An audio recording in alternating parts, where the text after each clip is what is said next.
Hamını salamlayıram. Sizinlə analitik xidmət quru Markets korporasiyanın ümumi məlumatlarından başlayaq. Biraz daha hər bir parametri daha ətraflı öyrənəcəyik. Lazım gələrsə fasilə verə bilərsiniz. Sözügedən korporasiyanın bütün göstəricilərini daha ətraflı nəzərdən keçirməyi təklif edirik. İndi isə korporasiyanın cari fəaliyyət göstəricilərini təhlil edək. Monarch Casino and Resort, Inc. ticker, MCRAO. Bu icmal 18 may 2025-ci il tarixinə olan məlumatlardan istifadə etməklə yaradılmışdır. Təsnifata görə Guru Markets şirkət Monarch Casino and Resort, Inc. alt kateqoriyaya aiddir. Leysure Rates təhlildə 29 şirkət iştirak edir ki, bu da kifayət qədər reprezentativdir. Son qərarları bu videonun sonuna yaxın görəcəyik. Tədqiq olunan şirkət üçün ümumi bal 10 baldan 7,5 baldır. Alt kateqoriya üzrə orta xal, -0,5 bal. Geniş baxsanız, ümumiyyətlə ABŞ bazarı çərçivəsində. Bütövlükdə birja üzrə orta nəticənin 1,9 bal olduğunu görürük.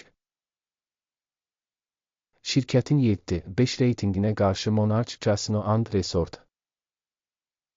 Şirkətin səhmlərinin qiymət hərəkətinin müqayisəsi Monarch Casino and Resort, Inc. və alt kateqoriyalı şirkətlər. 12 ay ərzində şirkətin səhmlərinin olduğunu görə bilərik. Monarch Casino and Resort 23,4% dinamika nümayiş etdirib. 12,7% alt kateqoriyasında qiymət dinamikasına qarşı. Bu qəti olaraq heç nəyi sübut etmir, lakin bu faktı nəzərə almağa dəyər. Şirkətin bazar kapitallaşması Monarch Casino and Resort 1,53 milyard dollar dəyərində qiymətləndirilib. Alt kateqoriyanın bazar kapitallaşması 196 milyard dollardır. Monarch Casino and Resort 0,778% paya malikdir. O, alt kateqoriyada olan kiçik şirkətlərdən biridir. Şirkətin balans dəyəri 0,53 milyard dollardır. 56 milyard dollarlıq alt kateqoriyanın kitab kapitallaşması ilə. Monarch Casino and Resort 0,959% təşkil edir. Birjanın səhmlərini və balans dəyərini müqayisə etdikdə aşağıdakıları görürük. İşğal olunmuş pay Monarch Casino and Resort, Inc. alt kateqoriyada bazar kapitallaşması qiymətləndirilərkən 0,778% təşkil edir. Balans dəyəri 0,959% təşkil edir. Bu da bazar dəyəri payından 23% çoxdur. Alt kateqoriyada şirkətin bazar və balans kapitallaşma payının qiymətləndirilməsi yaxşı, 1 bal. Tədqiq olunan təşkilatın 0,16 milyard dollar borc öhdəlikləri var. Borcun kapitallaşma nisbəti kapitalın %3-güdür. Şirkətin maliyyə öhdəlikləri səviyyəsinin qiymətləndirilməsi çox yaxşı, 2 bal. Şirkətin bazar qiymətinin mənfəətə nisbəti 16-dır. Alt kateqoriya üzrə orta göstərici 39,5-dir ki, bu da alt kateqoriyadan 59% aşağıdır. Alt kateqoriyadakı təşkilatlarla müqayisədə birja qiymətinin mənfəətə nisbətinin reytingi çox yaxşı, 2 bal. Son 12 ayda mənfəət 96 milyon dollar olub. Növbəti 12 ay üçün forward mənfəəti şərti olaraq 96 milyon ABŞ dolları həcmində qiymətləndirilir. Bu da indikindən 0% çoxdur. Alt kateqoriyadakı şirkətlərlə müqayisədə proqnozlaşdırılan gələcək mənfəət göstəricilərinin qiymətləndirilməsi yaxşı, 0,5 bal. Şirkətin qiymətinin gəlirə nisbəti 2,9-udur. Alt kateqoriya üzrə orta göstərici 2,5-dir ki, bu da alt kateqoriyadan 16% yüksəkdir. Alt kateqoriyadakı göstəricilərlə müqayisədə şirkətin fond bazar dəyərinin gəlirə nisbətinin qiymətləndirilməsi keçərli, 0 bal. Son 12 ayda gəlir 530 milyon dollar olub. Növbəti 12 ay üçün gələcək gəlir şərti olaraq 530 milyon dollardır. Bu da indikindən 0% çoxdur. Gözlənilən gələcək gəlir göstəricilərinin alt kateqoriyadakı şirkətlərin göstəriciləri ilə müqayisədə qiymətləndirilməsi yaxşı 0,5 bal. Marjinallıq 18,2%, alt kateqoriyada orta hesabla 6,3% təşkil edir. Alt kateqoriya üzrə orta göstərici ilə şirkətin göstəriciləri arasında fərq 11,9% təşkil edir.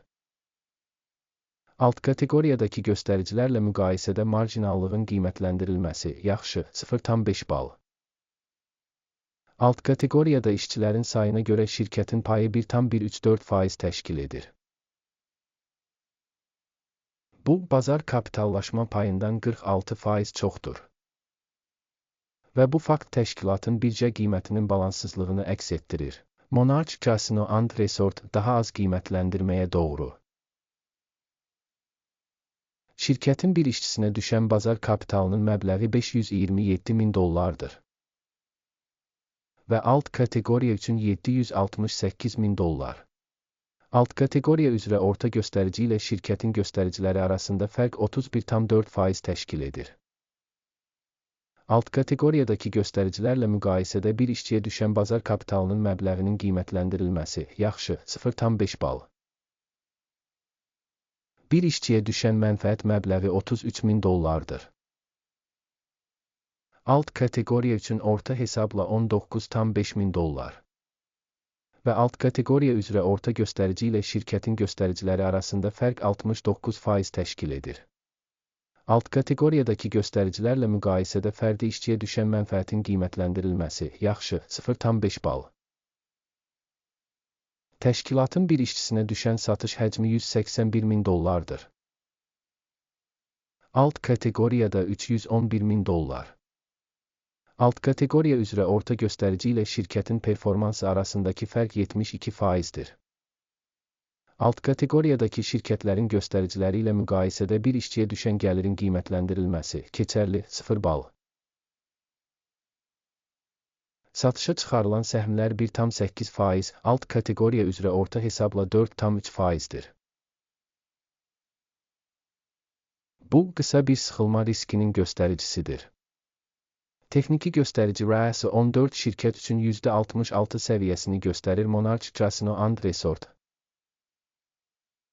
Alt kateqoriyada isə RSI səviyyəsi 14,59%dir. Potensial olaraq alt kateqoriya qiymətli kağızları şirkətin qiymətindən aşağı qiymətə təklif olunur Monarch Casino and Resort. Şirkətin səhmlərinin faktiki qiyməti 82,77 dollar civarındadır. Şirkətin səhmləri üçün konsensus qiymət hədəfi təxminən 87,99 dollardır. Cari təxminlə konsensus proqnozu arasındakı fərq təxminən 6%dir. Sifariş cədvəlinə baxaq, o sizin üçün əlçatandır. Bağlanmış şərhdə keçid. Sifariş cədvəlində məlumat və arayış sistemi tərəfindən bu mövsüm əvvəllər qəbul edilmiş tamamilə bütün qərarlar var. Guru Markets. Sifariş cədvəlinə giriş pulsuz və açıqdır. Bağlanmış şərhdə keçid. Şirkətin təhlili əsasında Monarch Casino and Resort. Qiymətləndirmənin məlumat və arayış sistemi Guru Markets aşağıdakı qərar qəbul edilir. Səhm üçün 82,78 dollar bahalaşmaq üçün açıldı. Sövdələşmə açıqdır, çünki şirkət kifayət qədər yüksək qiymətə malikdir. Şirkətin qiymətləndirməsi qiymətləndirmə metodu, AKİMin indeksi əsasında aparılır. Mənfəət götürmək 88,45 səviyyəsində müəyyən edilmişdir.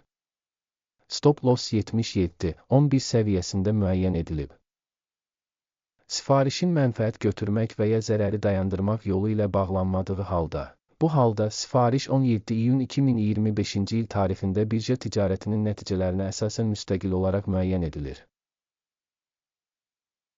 Və ya bu tarixdən əvvəlki son iş günündə. Ticker-də KNG satış üçün balans əməliyyatı olacaq. Balanslaşdırma müqaviləsi ilə bağlı video kanalda yayımlanacaq və ya artıq yayımlanıb. Sifarişlərdən hər hansı birinin bağlanması halında əsas və ya balanslaşdırma. İkinci sifariş kari qiymətə bağlanır. Bu videoya baxdığınız və məlumat və istinad sistemindən istifadə etdiyiniz üçün hər kəsə çox sağ olun Guru Markets. Siz bütün dünyanın ən gözəl tamaşaçısınız.